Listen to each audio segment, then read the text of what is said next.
ہندو عورت کا سورۃ الفاتحہ پر یقین کا واقعہ۔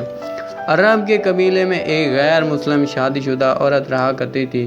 اس کا شوہر بہت بڑا بزنس مین تھا۔ ایک مرتبہ اس نے سنا کہ ملک عرب یعنی مکہ میں اللہ تعالیٰ کے آخری نبی جو اللہ کے محبوب نبی ہیں، ان پر ایک سورت نازل ہوئی ہے جس کا نام ہے سورۃ الفاتحہ، جس میں ہر بیماری سے شفا موجود ہے۔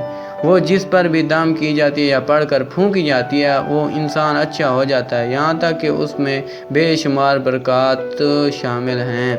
اس میں اب عقیدے کی بات ہے، مسلم ہو یا غیر مسلم، اللہ پاک جس کی دل میں ایمان کی روشنی ڈالنا چاہے، اللہ کی قدرت کو تو آپ سے سب کو اندازہ ہوگا۔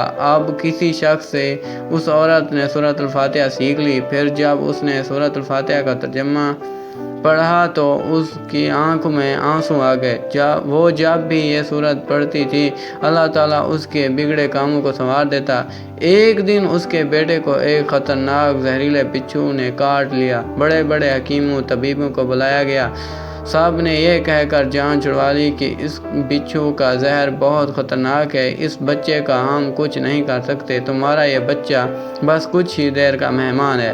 ماں کا رو رو کر برا حال تھا اور شوہر اپنے خداؤں کی عبادت کر رہا تھا، ان سے مدد مانگ رہا تھا۔ پھر جب کوئی حل نہ نکلا تو اس عورت کو یاد آیا کہ سورۃ الفاتحہ کے بارے میں اس نے پڑھا کہ اس میں ہر بیماری سے شفا ہے۔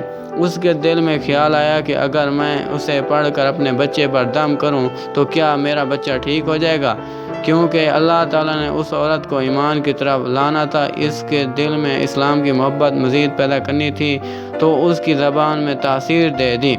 جب اس نے اس سورت کو پڑھ کر اس جگہ پر دم کیا بچھو نے کاٹا تھا، اس کا لڑکا اٹھ کر بیٹھ گیا، اور جب اس نے سورۃ الفاتحہ کو پانی پر دم کر کے پلایا تو وہ اٹھ کر ایسے کھڑا ہو گیا جیسے کسی بچھو نے کبھی کاٹا ہی نہیں تھا۔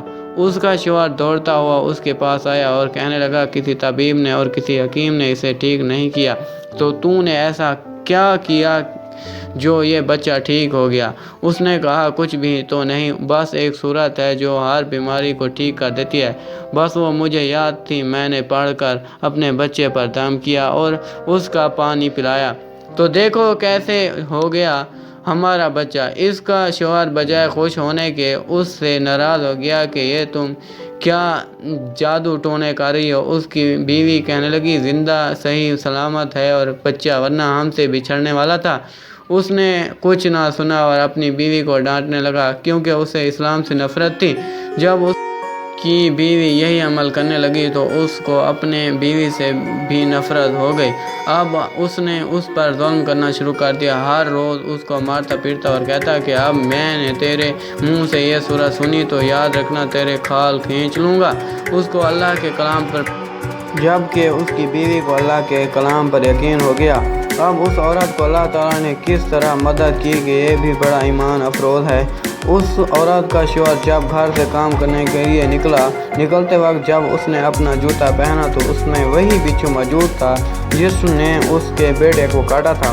اس کے ڈنگ سے وہ بچہ تو بچ گیا مگر خود نہ بچ سکا، کیونکہ جب بچھو نے اس کو کاٹا تو زہر پورے جسم میں پھیل گیا اور تڑپ تڑپ کر وہیں دم توڑ گیا۔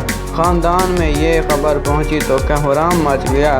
اب شوہر دنیا سے جا چکا تھا۔ شوہر کے مرتے ہی اس کے گھر میں تو نوبت خاتون تک آ گئی۔ وہ عورت قرض دار ہو رہ گئی۔ وہ بہت پریشان تھی، دل میں پھر وہی بات آئی کہ میں سورۃ الفاتحہ کا ورد کرتی ہوں، کیا پتہ میری پریشانیوں بھی دور ہو جائیں۔ پھر وہ زور زور سے سورۃ الفاتحہ پڑھنے لگی، چلتے پھرتے اٹھتے بیٹھتے سورۃ الفاتحہ کا ورد کر رہی اور اس نے اعتماد اور یقین سے پڑھ رہی تھی جس کا کوئی حساب ہی نہیں تھا۔ جب کوئی بندہ اللہ تعالیٰ سے امید رکھتا ہے تو اللہ تعالیٰ اپنے بندوں کی دعاؤں کو رد نہیں کرتا۔ پھر یوں ہوا کہ 7 دن کے اندر اس کو خوشخبری مل گئی کہ اس کے کاروبار کو سنبھالنے کے لیے اس کے شوہر کا دوست آ گیا ہے۔